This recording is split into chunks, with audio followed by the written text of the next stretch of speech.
I can still hear myself. Therefore, I've got the sound up, and I should turn it down. Are you still here, Pete?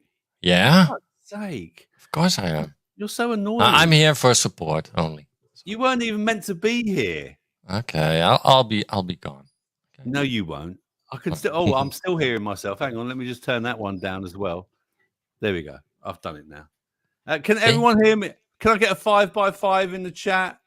Everyone, is the sound okay? Am I sounding like a twat still? Yeah.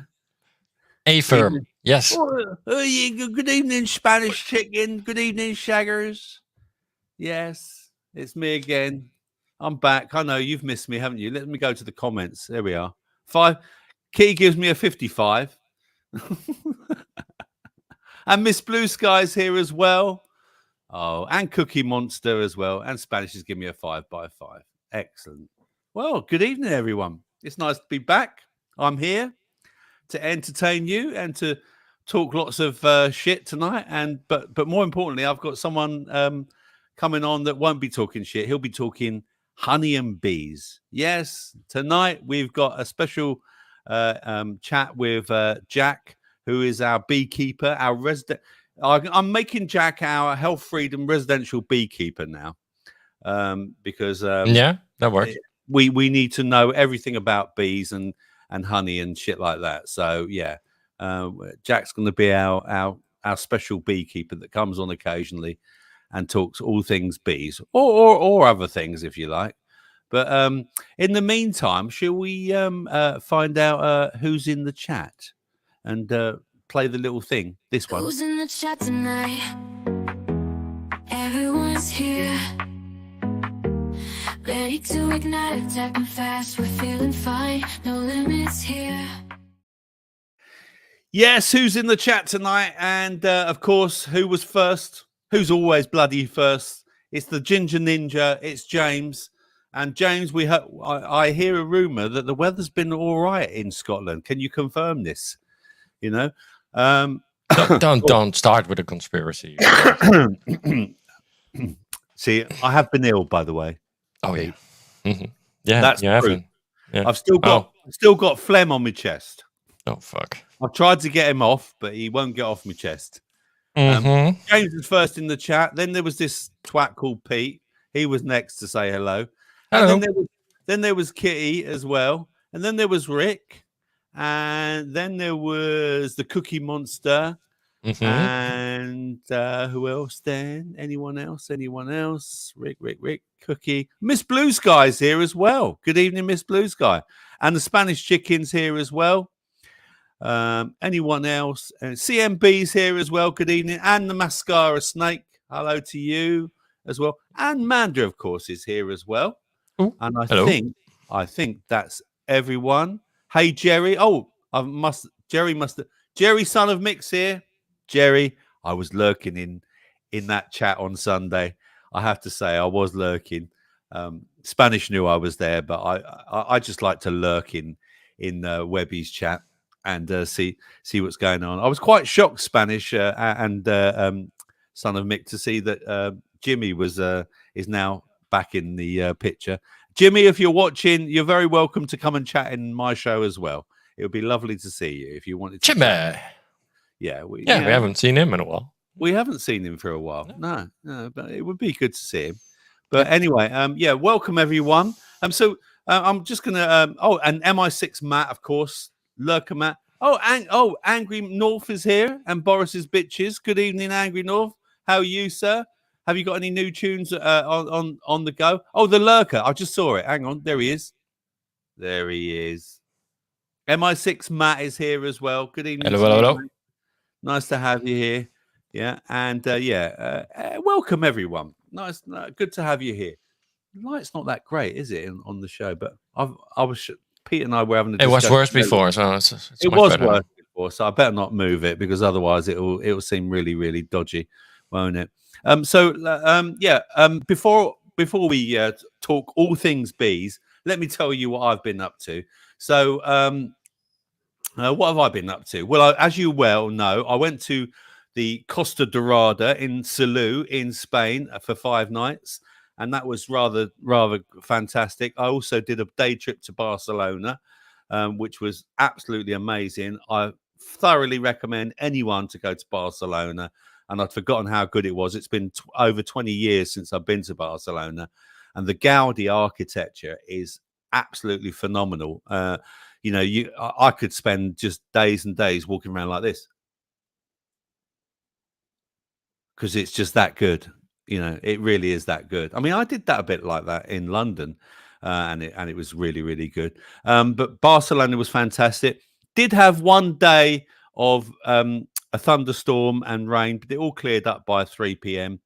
Walked my tits off in Barcelona. We must have walked for about 6 hours because we just tried to do as much as possible in the one day that we did there.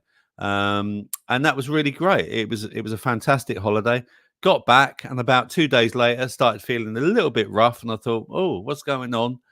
And then, I had this massive, started sneezing, started getting really, really ill, and a massive, as I call it, a detox. So I do blame myself a bit because normally I take my colloidal silver and I spray my nose with colloidal silver and my ears and my eyes before I get on the plane, and that normally I feel like that normally protects me. But I didn't do it this time. So maybe there was a bit of that. Maybe it was just that I've had too much of a good time. And my body said, "No, fuck off. It's time for your yearly detox." So I'm going to give you a yearly detox. And that I mean, I normally get one a year at least. But there you go. What can I do? I think everyone's been getting a bit funny. And like Cookie pointed out the other day, that we are coming up to the autumn equinox. So we're starting to lose the sun a bit. We're starting to feel a little bit different, aren't we? And we're all going, woo. Is the moon eclipse tonight? Is it? And is it eclipse moon? Is it tonight? Mm-hmm. Is it? Mm-hmm. Yeah, we're all starting to get a bit doomy and gloomy about the weather changing as well, aren't we? So, and then, so if that wasn't so, just got over me detox, Pete, and then all of a sudden, I'm munching on a bit of food the other day, and my fucking front crown fell out, and it was like, oh, here we go again. Again? Fuck no. Yeah, again, right? So I get an emergency. In fact, it was this morning. I got an emergency appointment at the dentist, but this is my new dentist, and I said to him, "Yeah, I know it's not going to last because the post in the middle has broken off." And he says, "Yeah, we can replace the post." He said, "We'll screw it back on."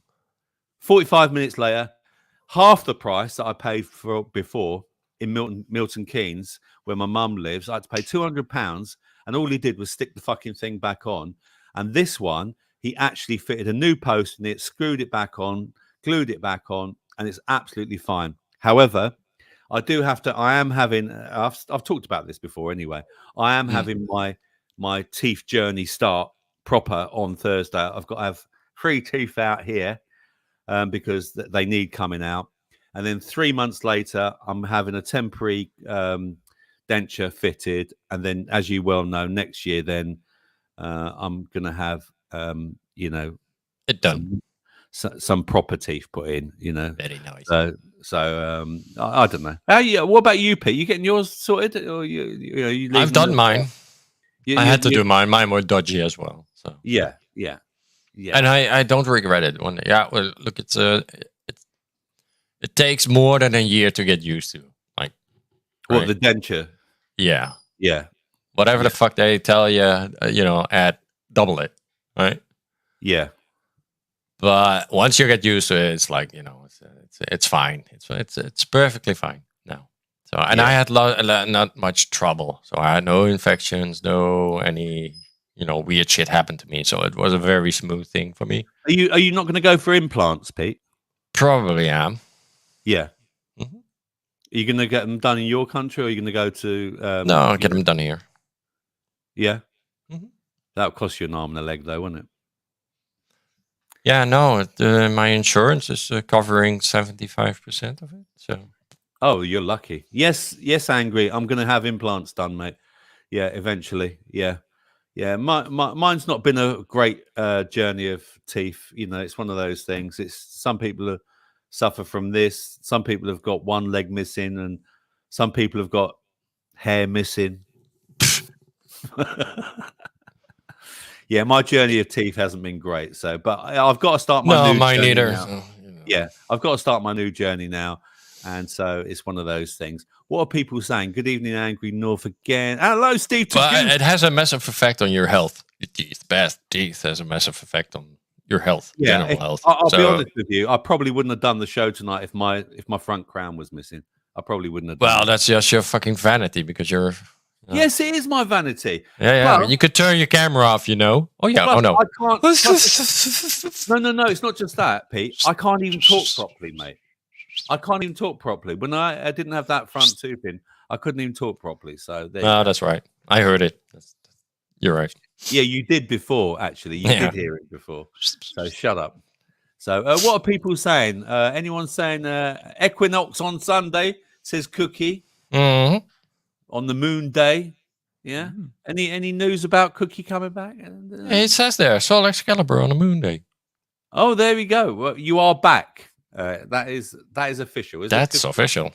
There we go. You can. So we're almost back to a full house. Monday, Soul Excalibur. Not a Dr. Robert Healthfreedom show on Tuesday, and then some crappy show on a Wednesday, and then Steve to Goose on a Thursday. Fuck you. Cunt. Oh, come on, Pete. You love it. No. You Okay. do. Yeah, it's you fine. do love it. Fuck. Cunt. Cunt. Ah, dear. Let's get this one out of the way as well. Boo! Oh, boo! Boo! Can you get that changed to Gary? Can you change it to Gary? You have to check the chicken's YouTube channel. He has one. Oh, has he? Saying all kinds of names. Yeah. I don't think I found a Gary yet. I don't know. You haven't You found can a do a Gary. request. You can do a request probably. See, look, I am still ill. You Terrible. don't believe me. Anyway, Terrible. I've also Get your been guest on. I've also been working on my allotment. The camera keeps dropping down, man. Oh, look, there it is. There's the moon again. Yeah. There's the moon. Look, see, this is because Pete Cookie's coming back on Monday.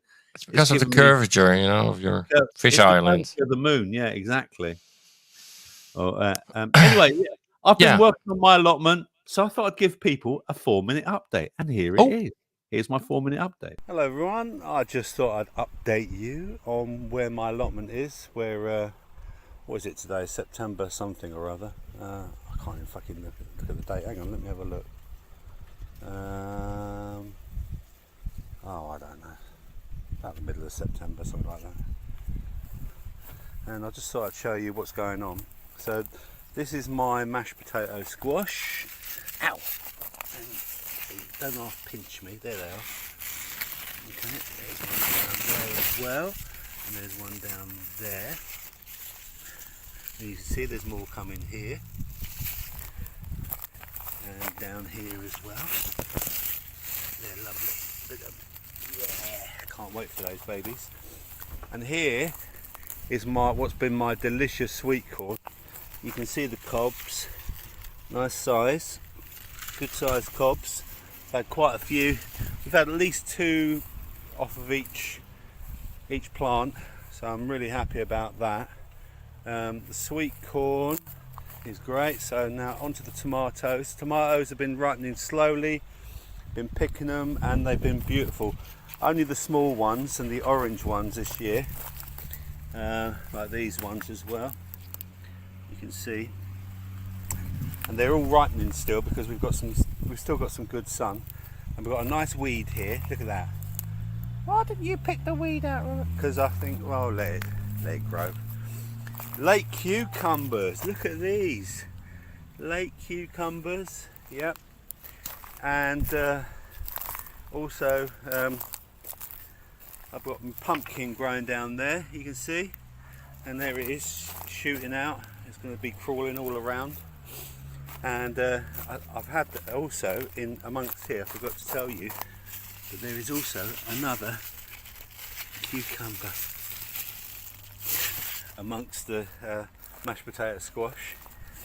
The beans, well, I've eaten enough beans to last me a lifetime. You can see they're beautiful colour. They really are. Lovely colours. And I've just got to pick them really and freeze them.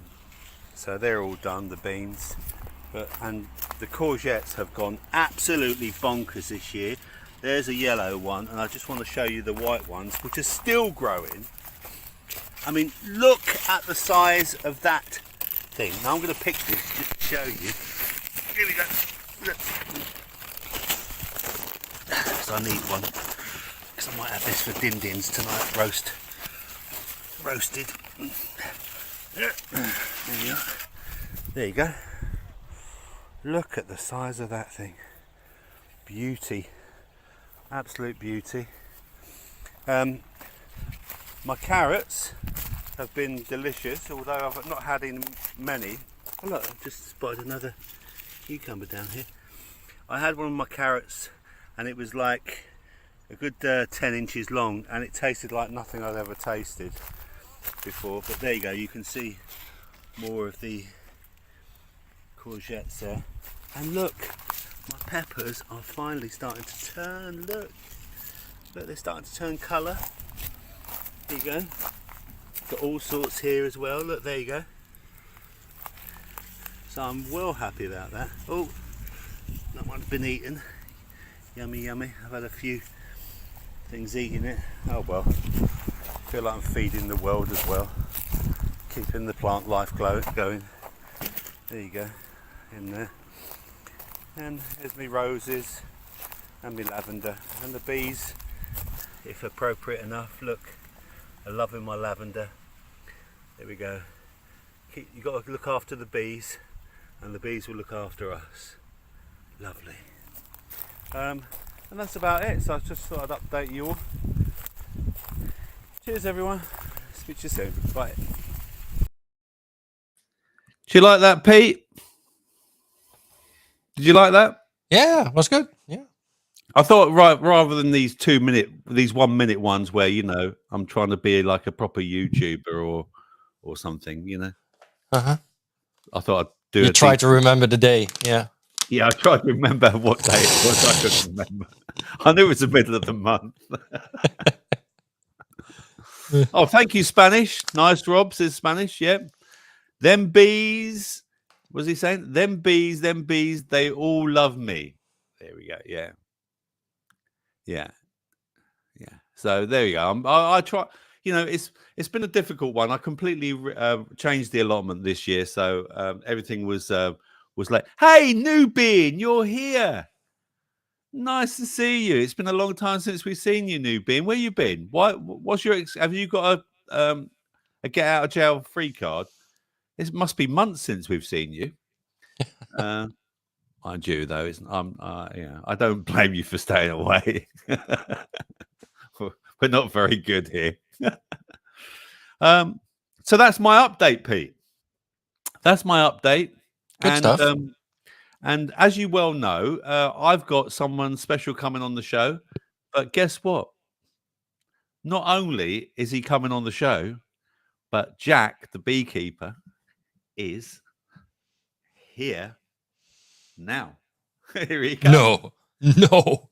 Yes. Good evening. By fortune, I am here in person tonight, and it's a pleasure. There we go. Jack is here. So, let's try and adjust the camera. Oh, fuck them. So we got a bit of glare. Who cares? That's fine. So say hello to Jack, everyone. Yes, it's Good evening. So this was all lastminute.com. Jack, you only live an hour from me, don't you? Yeah, also, so after kind of realizing this tonight, I thought, well, why am I rushing to get to a place to get logged on when I could just drop into the man himself and have a face-to-face, which is definitely the better way to have this kind of conversation. So, yeah, absolute pleasure to make it happen tonight. And so, yeah, I invite Rusty too, eh? So Jack said he's coming over. So I said, oh, all right, then I'll cook you a meal. So I poisoned him with a Spanish courgette omelette. It was very good. Very good. And so, yeah, I've cooked him that and some salad as well. And yeah, it's great to have someone actually in the room for a change. Pete, are you sticking around or are you fucking off? What are you doing? No, I'm gonna fuck off. I'll leave you to it. So Excellent. I'll be in the background. You're Enjoy. always in the back. I'm lurking. Ask good questions for bees, Pete. Yeah, yeah. So don't forget, right? So Jack is obviously a beekeeper by day, and he's someone different by night. Honey packer by night. Yeah, he's a honey packer by night. Cottage industry. So yeah, we're going to ask Jack some all questions to do with bees. I have actually written some questions down, but but we want your questions as well. So anything that you can think of that you'd like to ask Jack, please get your questions ready, and I'll try and highlight them. Like for example, hey Jack, thank you for coming in. There we are. Look. Here we are, Miss Blue Sky, and looking forward to know more about your role as a beekeeper. Yeah, cool. You do such an important job, so thank you for looking after our bees. There we go. I'm touched. Straight away, you see, that's the sort of question we want. You see, yeah. So that's the sort of questions we want. But so first of all, let me go to my questions, Jack, because I've got them here. So what did you do before you became a beekeeper? What did I do before I became a beekeeper? Yeah. So I suppose if you want to go way back in time, growing up in the 90s. So I was born in 94. I'm a wee babe, maybe. Wow, so he's a pup, man. You know, I turned 31 in January. Ooh. And I grew up with the stories of my African beekeeping grandfather. From my father, he told me about his antics. So he kept bees out in Zambia, Nigeria, the Seychelles, did a bit of work for the British Development Agency, was keeping bees in Shropshire and the Long Mynd as well. My grandfather died in 98, so I got 4 years of this sort of first-hand storytelling. And then for the rest of my life from my father. I went through university and my degree was microbiology. So cheese, disease, and beer, all the good fermentation products and all the things that make your body stop working. And came out after university and had a couple ideas about what I wanted to do. But really had spent most of my life kind of searching around trying to figure that particular question out. And it always makes me chuckle when, you know, the argument could be put forward, you know, oh, don't get a tattoo because that's going to be on your body until you die. But at the age of 16, you're deciding GCSEs, 18, it's A levels, and then you're into university if you're not doing something else. And these are decisions that affect the rest of your life. So after doing a couple of careers, I was teaching, which I thoroughly loved. Absolutely loved being in the classroom. You were a teacher as well. I was a secondary school teacher, yes. And what were you teaching? My discipline was, of course, biology. So at an A level or an upper school level, I was teaching A levels, so biology, chemistry. Where were you doing a little bit of physics? I was in East Anglia. Okay. And then, you know, you're not employed just as an A level teacher, so you'd be teaching GCSE as well. Everything down to, you know, year sevens just coming into science, which, by the way, anybody with children, year sevens are fantastic. They have so much enthusiasm for being in the classroom. I don't understand this year seven. What's year seven? What year age? Seven. What age good is question. That? Jesus. Okay. I reckon year seven these days, and people can correct me, but I think year seven would be around maybe 10 years old. Right. Okay. I think. Yeah. I'd have to guess. So anyway, so did teaching, but what I didn't have was life experience. I was trying to teach sixth formers to go out and build their lives, but I couldn't really tell them much more about life than going through uni and then where to go after uni. So I left teaching, stumbled around for about a year, and I came to beekeeping. So can I just stop you at school, right? Did you enjoy being a teacher, or did you? I mean, and how much free? Because like personally, Jack, I left school with my school uniform. Mm-hmm. Right. Okay. I found school a detention slip. Hey, yeah. I found school really, really difficult, and I never understood the role of school, and I think I just didn't like authority and things like that. Did you enjoy being a teacher, and were you able to be a bit more thoughtful and provocative with your teaching methods? Yeah.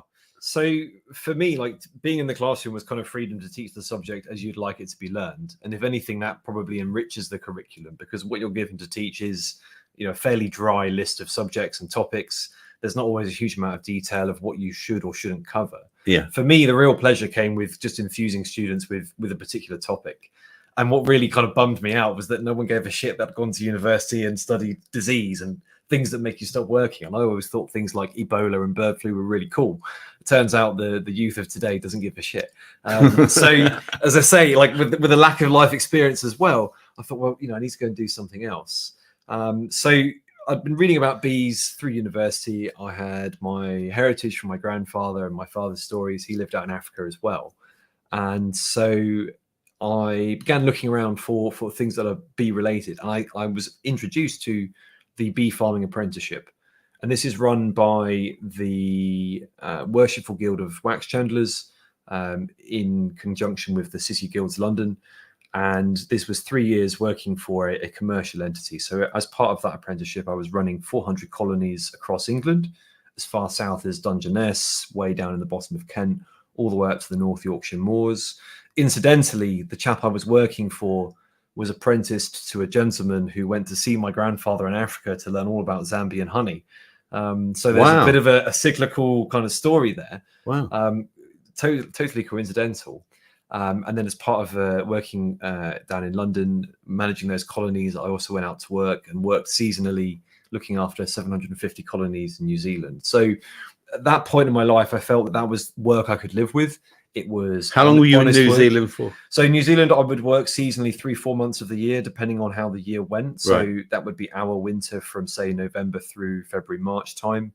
So tail end of our year, kind of November, December, you'd be doing queen rearing, spring cropping of the honey, and then, of course, everybody's favorite buzzword, the Manuka honey, coming through January through March. That's interesting how you just said it. There. Manuka. You said Manuka. Now, yes. I've always called it Manuka. Manuka, yeah. So it's one of those like typical Anglicizations. Is it? Of terminology. So if Manuka, the reason, so the bush that gives the nectar that produces Manuka honey is the tea tree bush. Right. If you're in Australia, this is the jelly bush. And some of you will know there has been this huge sort of court tea case. tree as in tea tree oil? Exactly, yeah, exactly. It's the same thing. Yeah, it's the same plants, exactly. There's a family of plants, but it's in that family, exactly. Because, I mean, I use essential oils when I make my salve, and that's one of the ones I don't put in. It's quite a strong oil, isn't it, tea tree? It's intense, yeah. Yeah, it's really intense. Too, and the honey is too. So Australia wanted to get in on the Manuka market, but they can't use the term Manuka. Nobody knows tea tree honey. And if they called it jellybush, well, what's jellybush to Manuka? Right. Manuka is a moldy word. So you'll know the Maori tribes, the word is pronounced moldy. The Moldy tribes, it is Manuka with a macron across the A, hence A as opposed to A, Manuka. Right. It's a moldy word. So if you're not from New Zealand, if you're not of the Moldy tribes, you can't really be selling something using their terminology or their language. I see. But they would like to, because nobody knows jellybush, nobody knows tea tree. Everybody is looking for Manuka. Yeah. That is the label that sells honey. And I think Australia eventually won. In the last year, maybe 18 months, this court case has finally come round and they can sell Manuka honey. It has to be marketed as Australian Manuka, but it is Manuka honey. And whilst we're on Manuka honey, right, what's the difference with the different numbers? What is the difference with the different numbers? I could do a whole hour's presentation just on Manuka honey and maybe have me back to talk about that. But briefly, there's a whole variety of metrics that are used to measure the potency or the biochemical activity of Manuka honey. Right. The most common one that you'll see is the acronym UMF. Yeah. Which means unique Manuka factor. Right. And the UMF scale is an arbitrary scale. So it's a made up scale, if you like. It was the term UMF was patented, was kind of locked down financially, if you like, by Waikato University in the 90s. And the UMF, the actual substance that was originally sort of tested against Escherichia coli and Staphylococcus epidermidis, two common skin commensal bacteria tested in petri dishes, found to have antibacterial activity. At the time, the compound was mysterious. They didn't know exactly what the compound was, so it was just colloquially known as UMF. The compound itself, the chemical is methoglyoxal, or MGO, which is naturally occurring in biology. The body produces it in various metabolic pathways. It also has links with things like breast cancer and other conditions if you have, say, too much of it, or I don't know, if you look at those conditions, you find elevated levels of MGO. So it's not a villain, it's not a hero, but it's there in the environment, it's there in your biology. Okay. So when you look at a UMF scale of something like, I don't know, take UMF 5, this will equate to a certain micrograms per kilo of MgO. Right. So if you said UMF 5, and forgive me, I don't have the scale in front of me, so this might be quite wrong, but you can look this up. It's very, very accessible. UMF 5 might be 120 micrograms per kilo, say, whilst UMF 10, you'd think double the number, double the amount of MgO. Not the case. It might be something wild like 360 micrograms per kilo. So if you are shopping for Manuka honey and you see this term UMF or you see this term MgO on the jar, just be aware that these two things are describing the same thing, micrograms of methylioxal per kilo, but the UMF scale is arbitrary. So the numbers don't necessarily correlate intuitively to the amount that you might find in a jar. As for why it might be special, any real honey that you buy, and I say real honey, so this is a genuine product that's not been adulterated. It is the honey unheated from the hive, has a huge spectra of therapeutic compounds. Again, I wish I had the presentation here because there's a really nice slide with the Venn diagram and it shows you. But there are like sort of 10 families of compounds in any real honey which are beneficial. The unique thing to Manuka is this methylglyoxal level. But people, take it not topically. People take it, a spoonful a day. Yeah. I'm not sure about the systemic effects, but certainly, honey spread on wounds was something that ancient peoples practiced for a long time. And there are lots of antimicrobial compounds in any real honey. So whether you're looking for Manuka or another honey, the differences in therapy or therapeutic effects are probably minimal. But the really key thing is to find the real honey. Right. To find something which is it's bloody expensive. Manuka. So Manuka is very expensive. Genuine Manuka is expensive, and we'll sort of hark about the amounts of Manuka on sale in the world. Oh, there we go. There you are. So there's your arbitrary scale. So what did I say? UMF 5 was like 120 odds. So okay, 83. So like it was a little bit out, but you can see there the numbers they're not just double, right? 13 to 16. You don't see that the equivalent of 3 points increase. So it's an NGO 1000 that would be considered like moon money. But we've got MGO levels now of like 1,500, 2,000 as well. It's seriously valuable. And then you might dilute that with a low MGO honey and then sell a higher volume at an elevated price as well. So there's all sorts to the Manuka market. Before anybody kind of freaks out and feels, kind of tinfoil hat about the whole thing, the success story is it's made people passionate about real honey and it's woken people up to real honey. And this product. Do we have anything similar in this country? Yes, we do. So we have heather honey. Right. So broadly speaking, within honey, we've got polyfloral. I've had heather honey. Yeah, absolutely. From Devon. Devon, yeah. From the moors. Yeah, absolutely. Yeah. So both heather and Manuka are examples of something that we would call monofloral honey. Right. So this is honey that is produced primarily from a single nectar source or a very high proportion of that nectar source, rather than a polyfloral, which would be from a forest, lots of different plants. Yeah, some lovely heather honey, that beautiful orange color. So heather itself is touted to have similar benefits in terms of, health effects to Manuka. So unique in its taste. Absolutely. It's sort of spicy. Well, there's two kinds of heather as well. So the ling heather is spicy and aromatic. It also has this, and I always get this pronunciation wrong, but I want to say mixotrophic, and I can be corrected. Mixotrophic.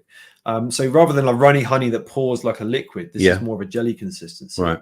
And it is that lovely kind of orange color, lovely spicy aromatic flavor. Mm-hmm. The bell heather, which comes from a little bell-shaped flower, flowers a couple of weeks earlier than the ling heather. Ling heather, traditionally, we'd move our hives up onto the glorious 12th, the day for shooting grouse and such, up on the moors in the North Yorkshire moors. But the bell heather has a sort of plummy, fruity flavor. Yeah. And it's darker in color and it's runny. It's not this sort of mixotrophic consistency. So it's a wildly different honey all over again. But both are monofloral. Right. Both are monofloral. And therein commands the premium. You have to move. See, I think that's too light for bell heather. I mean, that could be... I'd have to give it a sniff, to be fair. That's a good find. That's a good find. But you can tell a lot from a smell. But that might be like a high percentage bell heather. If you're on the edge of a moor as well and your bees are getting up there. So there's lots of wriggle room. But that's probably the closest thing we have. And, at one time, Manuka was sold as kind of Kiwi heather honey, if you like, as well. That was the sales term back in the day.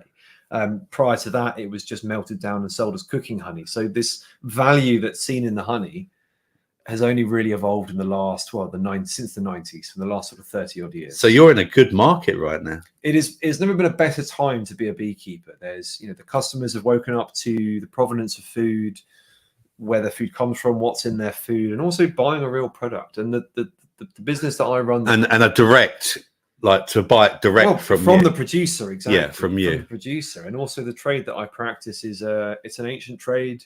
It's not a common trade. Yeah. Lots of people practice beekeeping as a hobby, but commercial beekeepers are relatively rare. And it's interesting you talk about that as well, because I wanted to, let me just stop sharing that. And I wanted to show you this article that was shared with me just recently. Now, where is it? This one. Okay. Is it up? Is it up? There is your honey there. I can see from the title. Yeah. Yeah. There we go. Hang on. So Let me just counterfeiting of honey. Let me just see if I can share that. Hang on a second, because it doesn't seem to be coming up. That's the quiz. Hang on. Where is it? There it is. Right. There we go. There we go. So let's just see if I can put that up now. Oh, cheers, Pete. Thank you very much. Thank you very much. So yeah, here was an article. This was a recent article about, fake honey. I mean, it's rife. It's absolutely rife. Is it? It is rife. So the good thing about this, the rife kind of nature of honey counterfeiting, is there are two. Yeah, absolutely. And we'll touch on some of these compounds, some of these substances, because it is so widespread. So for those who might be coming onto this topic for the first time, and food counterfeiting is not new. We had horse meat in our meatballs. Yeah. It wasn't because it wasn't edible. It was because there was a profit margin to be made. And here with honey adulteration, it's just the same. So just picture in your mind for a second. You're keeping a colony of bees. Your colony of bees will be productive for maybe 4 to 5 months of the year. Yeah. You're looking after it very actively for 6 to 7 months of the year, and you have to keep it going, through the winter months. So you have, a good maybe 6 months to produce your crop. And when you see a jar of honey on the shelf for between 1 and 2 pounds, which includes a jar and a label, by the way, that's the same or less than a bottle of Coca-Cola, which is a series of ingredients mixed in a factory at industrial scale. Yeah. There's no husbandry, there's no livestock being looked after. Yeah. It's a production process. So why would you counterfeit honey? Well, the answer is there is money to be made. Yeah. You can sell a kilo of sugar, silver spoon sugar or bag of sugar on the shelf for £1.20. Yeah. You can mix that with water. You can make it from corn syrup. You can add dye to it. You can sell that for £2 a jar, which is a huge premium when a jar is but can they do grams? But are we seeing manufacturers that are putting it in shops? And 100%. And the very, very easy way you can tell. So you go to a supermarket and you pick up a jar off the shelf. Yeah. There are two things missing from that jar. Firstly, the kind of honey. It just says honey. Or runny honey. Yeah. Something like that. There's no name of a particular plant or area or forest. It's just honey. And we know honey varies massively. You can take honey from the same hive in the same place year on year. Say it's June this year versus June last year, wildly different.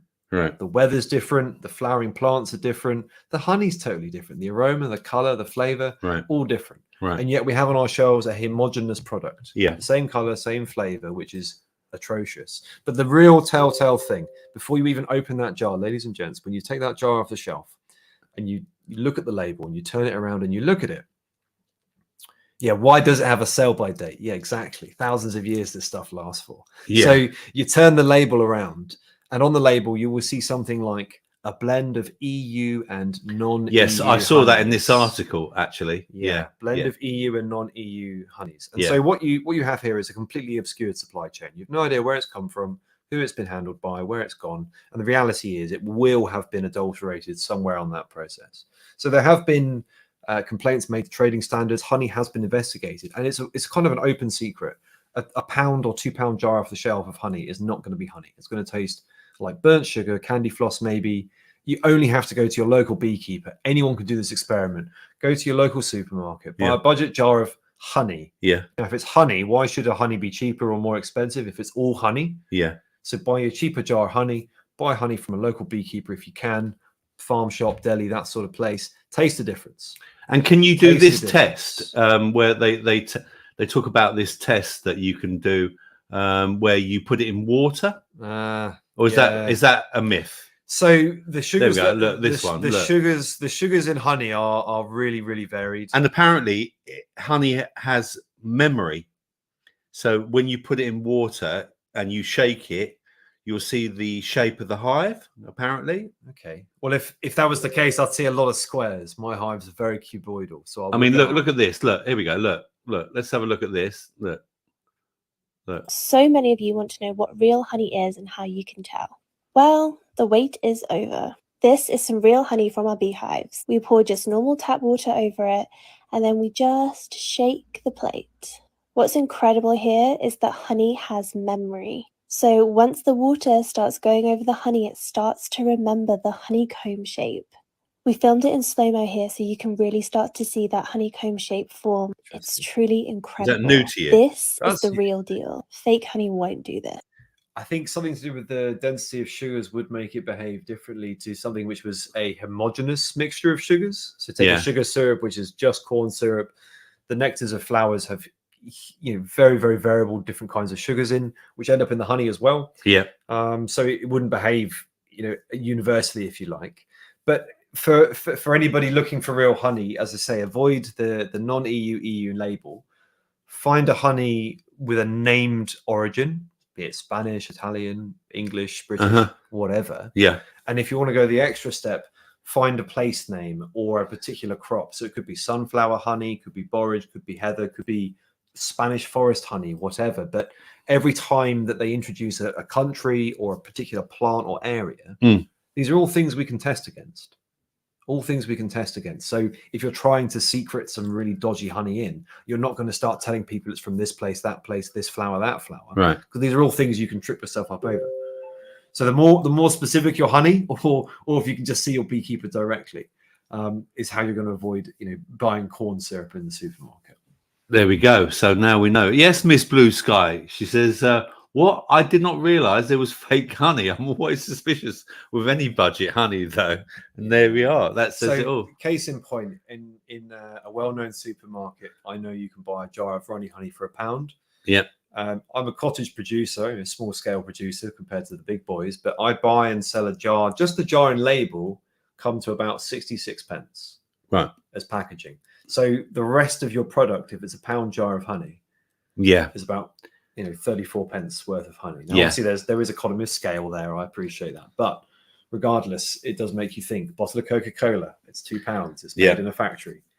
Jar of honey, husbandry from an animal. Yeah. From an animal, inverted commas. Yeah. Also £1 or £2.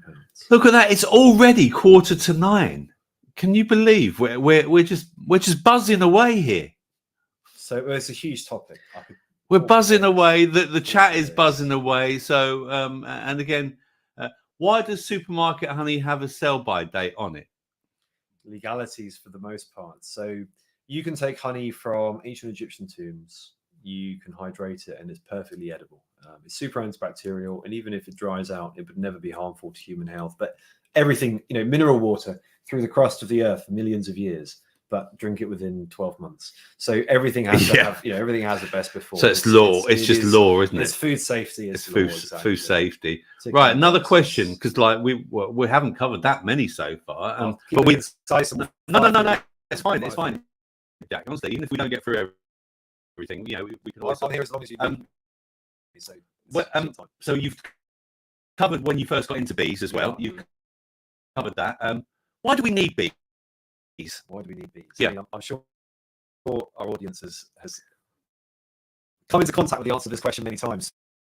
So I'll try and put it in some different terms for you. So first and foremost, honeybees are responsible for about 66% of all of our pollination services. So these are many of our fruits and vegetables, but picture this: you get up in the morning, you take off your cotton sheets, you get into your kitchen, you go, I'll have a coffee today, Going to fry some bacon, bit of oil in the pan.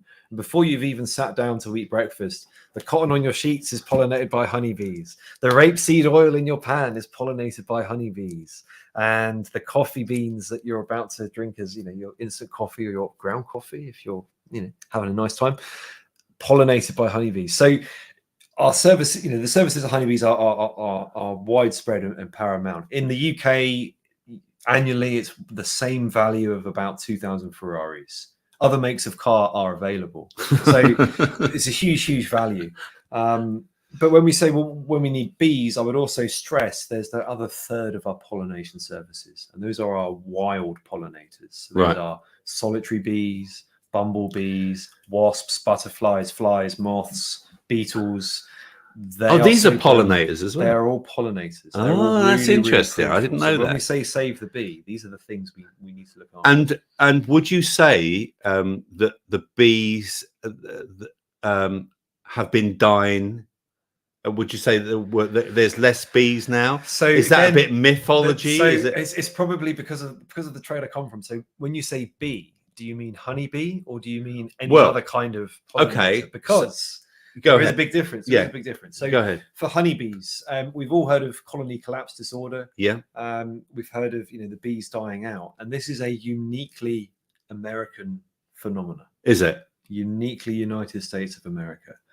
There are, in fact, in the world today, more honeybees, more beehives, more beekeepers than there have ever been in the history of honeybees. Oh, interesting. However, this is a huge monoculture, like being over-reliant on one particular crop. And we could, point our fingers back to say the potato famine is a really stark example. Over-reliance on one organism is recipe for disaster.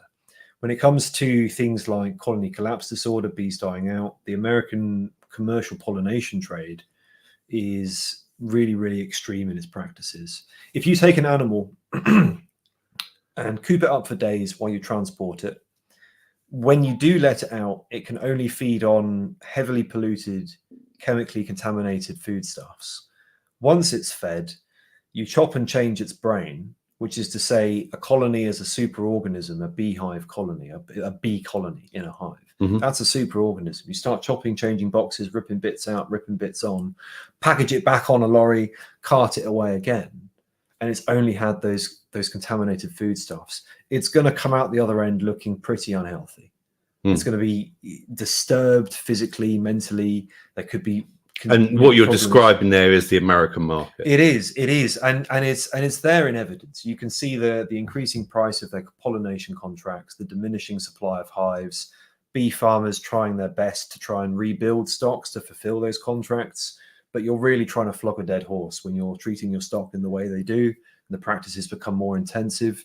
That's not to say that migratory pollination is not practiced elsewhere in the world, but with the intensity that is practiced in the US, this problem that's evolved again over the last 30 years, there is no hard and fast solution to it. There are husbandry practices that need to change. Would you put any of it down though?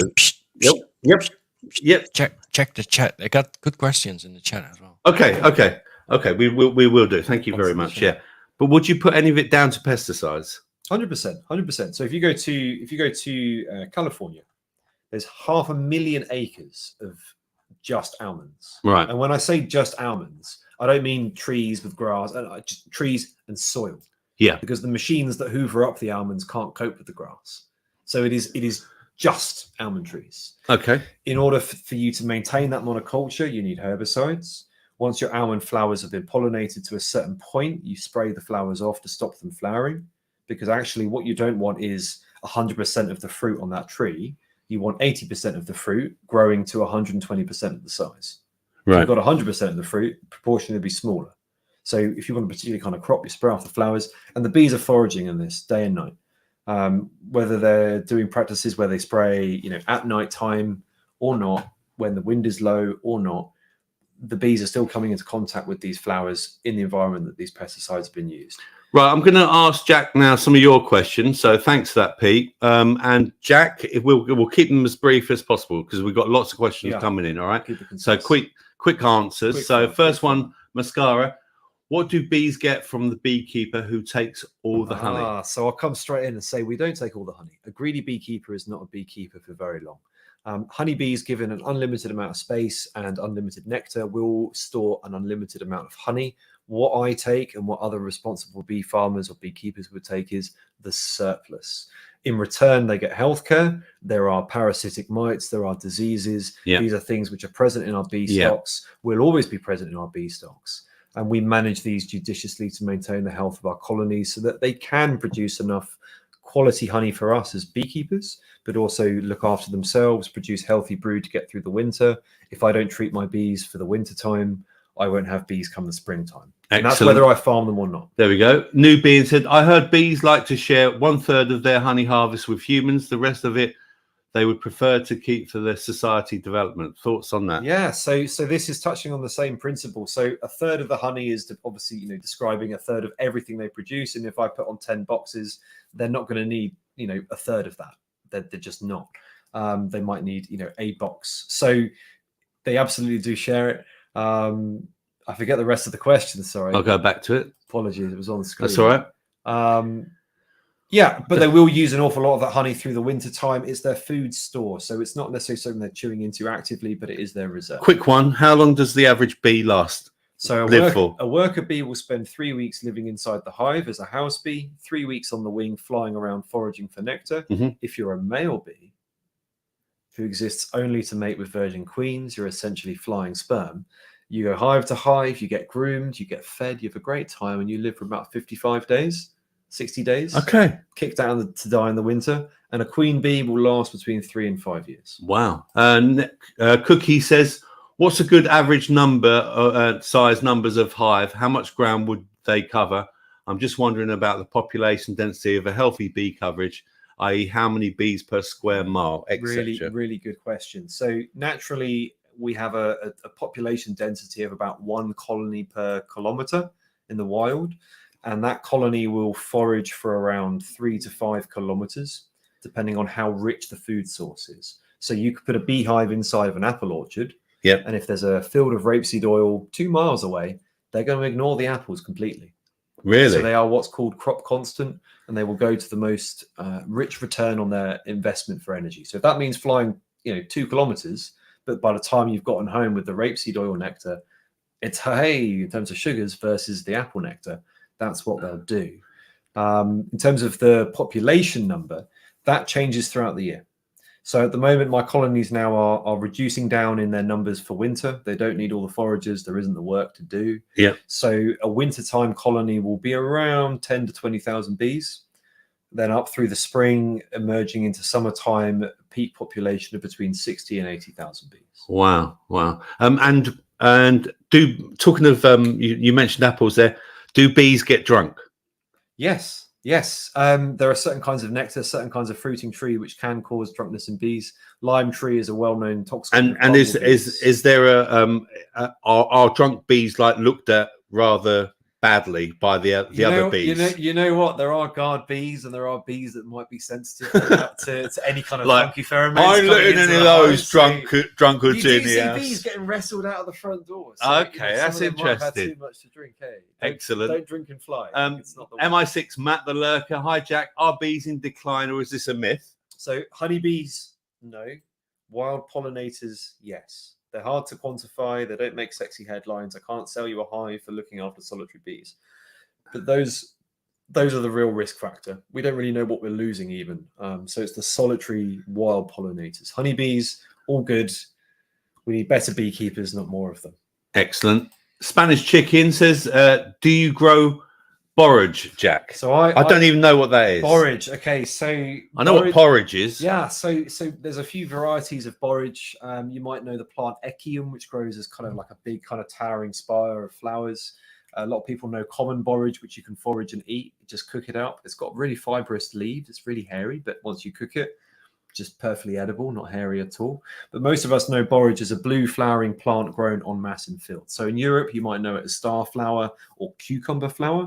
If you tread on it, you get this lovely aroma of cucumber. Right. And as a result, for anybody drinking a Pimm's, it's the star flower that is the traditional garnish. not a slice of cucumber. Ah, Do I personally grow borage? I have grown echium. I have grown bits of borage. For that to be detectable in the honey, you'd need a shit ton of borage. right. That's another really good monofloral honey, actually. It's almost crystal clear, no color, very delicate flavor, but you need acres. Bees love it, but you need acres. Miss Blue Sky says, I would love to know if we can personally help in any way to increase the bee population and how we can do that. Okay, some really simple tips. Mow a bit less. When you get things growing up in the lawn flowering, they're not weeds, they're wild flowers. Yeah. Yeah. So it doesn't have to look like, terrible garden, but mow a bit less. If it's finished flowering, then pull it out before it goes to seed. So you still get your weeding effects, but Right. nature has had its meal. Yeah. Use a few less pesticides, herbicides, plant a variety. Not everything needs to flower in summer. Actually, you might want some flowers, some color, some structure in the winter time, the autumn time, the spring. So plant a variety of things. And if you can, put a water source out. So get a bird bath, put some pebbles in it so things can land and have some water in it. Just having a water source is a huge benefit. If you think of our man-made environments, Yeah. you're really relying on puddles or gutters or whatever. So put a water source out. You'll be helping massively. What does the sign say in the plant pot behind you? It says this. There we go. Look. House rules: be humble, be honest, be kind, be respectful, be positive, be grateful, be happy, and be you. You like that, Jack? I'm doing my best. Yeah, there we go. My best. So there we are. Bees have been my day-to-day life for the best part of 7 years. Well, bees have So- played a weird part. My brother was obsessed with bees, right? And wasps, right? They're cute, they're cute. I like He a would wasp. let wasps land on him, and I thought he was absolutely crazy, right? But yeah, my brother and I wear a bee necklace. I've got a bee necklace here as well, and you can see I've got a bee pillow up there as well. I won't tell you about my bee Yeah, tattoos. Jack's got bee tattoos as well. But when my brother passed, I had a weird experience, and I don't mind sharing this with people. I was on a beach, and it was in Norfolk, Gorleston. You know Gorleston, next to Great Yarmouth. Yeah. And we Down were on out. the East We Coast. were quite East of far Norfolk. out. We were quite far out at night, and we had like the windbreakers up and stuff like that. And it was around this sort of time, actually, September, and it was like some late sun. And we're just sitting there, me and my partner, and then all of a sudden, right, this massive bee, I don't know what sort of bee it was, it comes along, and I said to my partner, "Wow, look at that bee!" Well, I was quite shocked that it was like Sizable, yeah. yeah, and it was like Could have been a queen. we were in the middle of nowhere. We were in the middle of nowhere, and for the first time, I didn't get scared. I wasn't scared of it, right? And then it came down, and it sort of it landed on me, and I just let it land on me. Then it lifted up, and then it went zzz, and it did this like spinning thing, and I swear I felt something really, really weird, like an energy that I could not describe before. And to me, it was almost like my brother. It was all because I immediately thought of my brother because he was into bees. And I don't know whether he's bloody reincarnated as a bee or anything, but it's funny you should say that, because within bee folklore, so there are myriad sort of stories or tales or beliefs about bees, and you can trace these back through every culture has its own catalogue of beliefs, own catalogue to time immemorial. But one of the strongest ones that you see repeated again and again is the representation of bees as a part of the soul or the whole soul. Yeah. There'll be people that will talk about out-of-body experiences and leaving as a bee. There'll be people that talk about being visited by past relatives or past friends as bees. Bees also represent a conduit between the living world and the world of the departed. So again, people have held this belief that bees could somehow communicate between these two worlds. So I'm not crazy in thinking. No, not at all. It's very much on theme, and we see even in our Christian churches that we revere bees, but we also revere the wax that they produce, and we have candles in church made from beeswax. Yeah. So there is precedent. Yeah. The It's a gentleman belief, isn't it? Sorry, I had to do it. one of the I'll remove myself. One of the formative people in my education in bees was a guy called David Pickstone, and he died some years ago now. And on the day he died, and I wasn't aware of him having died, he was in a hospice. On the day that he died, and I learned later, I had a swarm of bees turn up and colonize a box that I put out expressly for that purpose. So those became Dave's bees, and that was quite special for me. And I'm not an overly superstitious person, but I do talk to my bees. I do hold some water in kind of bee folklore. Weddings I've been to, I always take honey. I always take some mead. Yeah. I'll wear some representation of a beehive to walk around. Jack gave me some honey tonight. He walked in and I'll grab it. Hey. Yeah, he brought some honey over. So I fed him and he gave me some honey. I've still got his honey. I'm still getting through it. There we go. That is the amber nectar, as they call it, and beautiful. It does look beautiful. Actually, the color looks absolutely amazing. This is a spring honey. The summer honey I've harvested. I'm in the process of extracting it. Amazing. It's golden citrus flavor. It'd be totally different. So it even smells from spring to summer. Absolutely amazing. So New Being says here, I got a jar of honey from a person who keeps bees last year. The honey in the jar started to ferment and crept out from the sealed jar, and I got honey all over the cupboard. How come honey in a jar ferments? How comes honey in a jar ferments? So it's a really simple answer to that question, and the answer is the water content was too high. As a responsible beekeeper and a proficient beekeeper, you should only be cropping honey which is mature. So nectar in a flower is about 80% water, 20% sugars.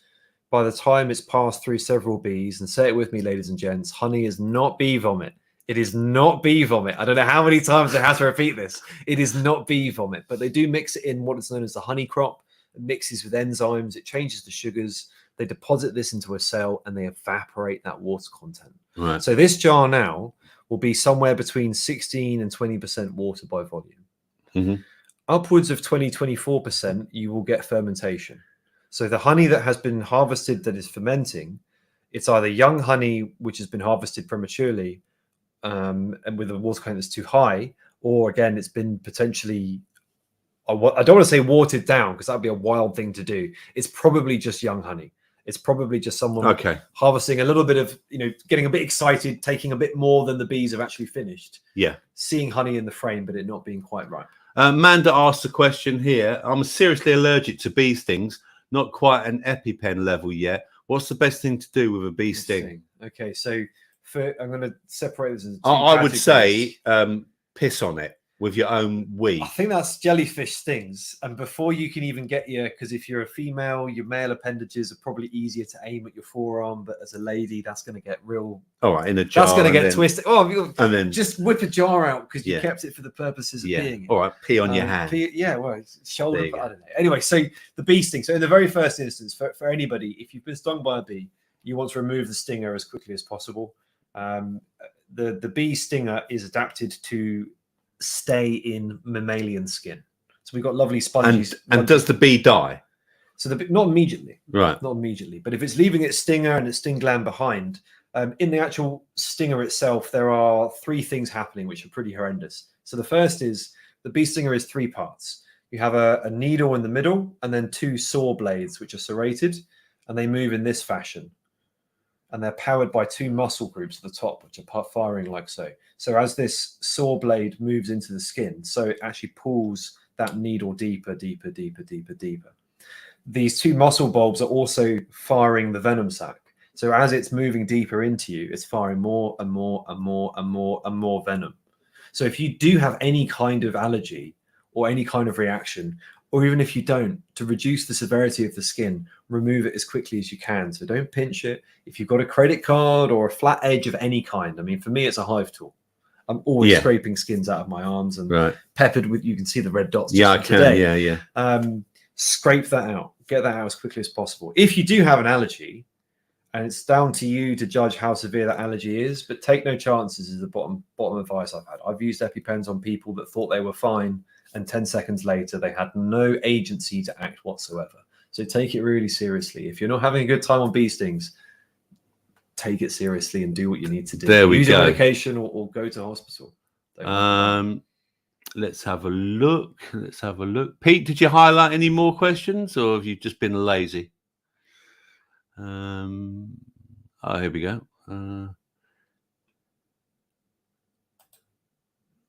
Did I do that one? Do you think it may be connected to corpse like Monsanto pollinators complete with their terminator seeds? So I presume this question is going back to the sort of dying out of the honeybees. And I think there's probably two sides to thinking about this question. The first is, if you have an insect pollinated crop, then you want to massively encourage insects to pollinate that crop, and you could breed a plant, you could select for a particular floral display to attract them in. Historically or traditionally, insects are attracted to plants for two things: either the protein source, which is pollen, or for the nectar source, which is the sweet reward for visiting that flower and spreading pollen.